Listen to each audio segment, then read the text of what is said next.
Hello viewers, defence and geopolitics update চ্যানেলটিতে আপনাদের সকলকে স্বাগত জানাই। আজকের এই ভিডিওতে আমরা মিশরের সামরিক শক্তি সম্পর্কে আলোচনা করব। মিশর মুসলিম বিশ্বের অন্যতম শক্তিশালী একটি দেশ। মুসলিম বিশ্বে মিশরের প্রভাব অনেক গুরুত্বপূর্ণ।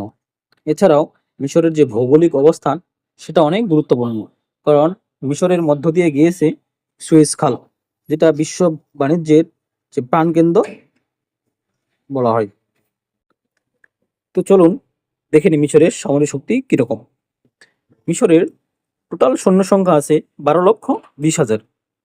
একটিভ সেনা আছে 4,40,000। রিজার্ভে আছে আরো 4,80,000। এছাড়াও প্যারামিলিটারি আছে 3,00,000।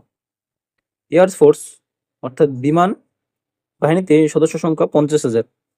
সেনাবাহিনীতে সদস্য সংখ্যা 6,85,000।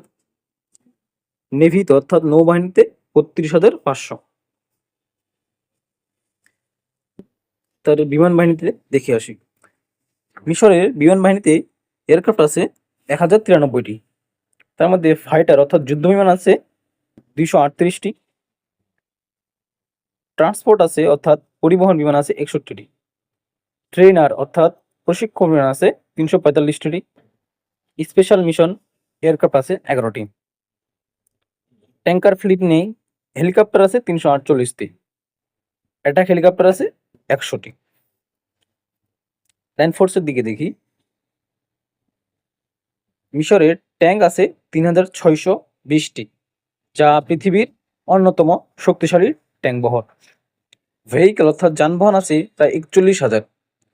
সেলফ প্রপেল আর্টিলারি আছে প্রায় 1,000। টাওয়ার আর্টিলারি আছে প্রায় 1,000। মাল্টিপল রকেট লঞ্চার সিস্টেম আছে 528টি। এবার মিশরের নৌবাহিনী সম্পর্কে দেখে আসি। মিশরের নৌবাহিনীতে টোটাল যুদ্ধ জাহাজের সংখ্যা 150টি। মিশরের 2টি হেলিকপ্টার ক্যারিয়ার আছে। রেস্টোয়ার নাই। মিশরের বড় ধরনের যুদ্ধজাহাজের মধ্যে রয়েছে ফ্রিগেট 13টি, করভেট আছে 60টি, সাবমেরিন আছে 8টি, পেট্রোল ভেসেল আছে 62টি, মাইন ওয়ারফেয়ার আছে 17টি। দর্শক, এগুলোই ছিল মিশরের সামরিক শক্তি। তবে আমরা একটু তার সামরিক শক্তিকে পর্যালোচনা করে দেখি। প্রথমে আসি তার ভৌগোলিক অবস্থানের দিকে। মিশরের মধ্য দিয়ে সুয়েজ খাল গিয়েছে, অর্থাৎ এটা হচ্ছে পৃথিবীর কৃত্রিম খাল একটা, যেটা যে বিশ্ব বাণিজ্যে তার যে অবদান সেটা অনেক গুরুত্বপূর্ণ।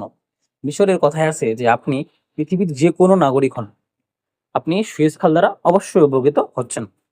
এবং এর ভিতর দিয়ে আমেরিকা বা ইউরোপীয় ইউনিয়ন অর্থাৎ সকল দেশের যুদ্ধজাহাজ এই ভিতর দিয়ে যাতায়াত করতে পারে। এবং এই জন্য মিশর প্রায় প্রতি বছর 1 থেকে 2 বিলিয়ন ডলার অর্থাৎ মানে রাজস্ব আয় করতে পারে। মিশরের বিমান বাহিনীতে আছে মার্কিন যুক্তরাষ্ট্রের F-16 A version, B version, C version এবং ডি ভার্সন। এছাড়াও ফ্রান্সের তৈরি মিরেজ 2000 আছে। এছাড়াও রাশিয়ার মিগ-29 আছে এবং ফ্রান্সের ডাসেল রাফালে আছে, যেটার সংস্করণ আছে। এছাড়াও মিশর রাশিয়া থেকে 25টি Su-35 যুদ্ধ বিমান অর্ডার করেছিল, কিন্তু মার্কিন নিষেধাজ্ঞার কারণে শেষ পর্যন্ত তা প্রত্যাহার করতে বাধ্য হয়। মিশর ইসরায়েল এর জন্য সবচেয়ে বড় হুমকি,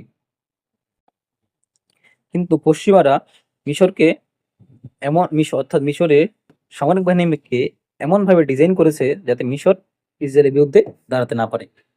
অর্থাৎ মিশর সবসময় পশ্চিমাদের উপর নির্ভরশীল। এখন মিশর যদি কোনো কারণে বিমান হামলা করতে যায়, তাহলে পশ্চিমাদের অনুমতি নেওয়া লাগবে, অর্থাৎ তাদের অনুমতি ছাড়া আপনি তাদের যুদ্ধ বিমান চালাতে পারবেন না। তাছাড়া যদি মিশর কোনোভাবেই ইসরায়েলের সাথে যুদ্ধে যায়, তখন তার এই যে পর্যাপ্ত যে মিসাইল সেটা দিবে না। এছাড়াও মেনটেনেন্স করে দিবে না, অর্থাৎ সোর্স কোড সরবরাহ করবে না। অর্থাৎ এমনটা দাঁড়ায় যে আপনি নিজের টাকা যুদ্ধ বিমান কিনছেন আপনার শত্রুকে মোকাবিলা করার জন্য, কিন্তু আপনি তা পারছেন না। এই হচ্ছে অবস্থা।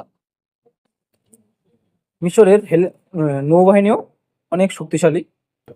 তাদেরকে এছাড়াও মিশর আরো শক্তিশালী হওয়ার জন্য যুদ্ধ জাহাজ তৈরির পরিকল্পনা গ্রহণ করেছে। তবে সম্প্রতি গাজা যুদ্ধের কারণে, ইসরায়েল ফিলিস্তিন যুদ্ধের কারণে মিশর এখন একটা গুরুত্বপূর্ণ দেশ হয়ে উঠছে। সেখানে গাজাবাসীদেরকে মিশরে ফেরত নিতে অথবা মিশরে নেওয়ার জন্য চাপ দিচ্ছে পশ্চিমারা, কিন্তু মিশর তাতে রাজি হচ্ছে না। এ নিয়ে দীর্ঘ আলোচনা চলতেছে। এইসব নিয়ে আমরা আলোচনা করব সামনে কোনো এক ভিডিওতে। তো ভিউয়ার্স, আজকে এ পর্যন্তই। ভিডিওটি ভালো লাগলে চ্যানেলটিকে সাবস্ক্রাইব করুন, আমাদের সাথেই থাকুন, সুস্থ থাকুন। আল্লাহ হাফেজ।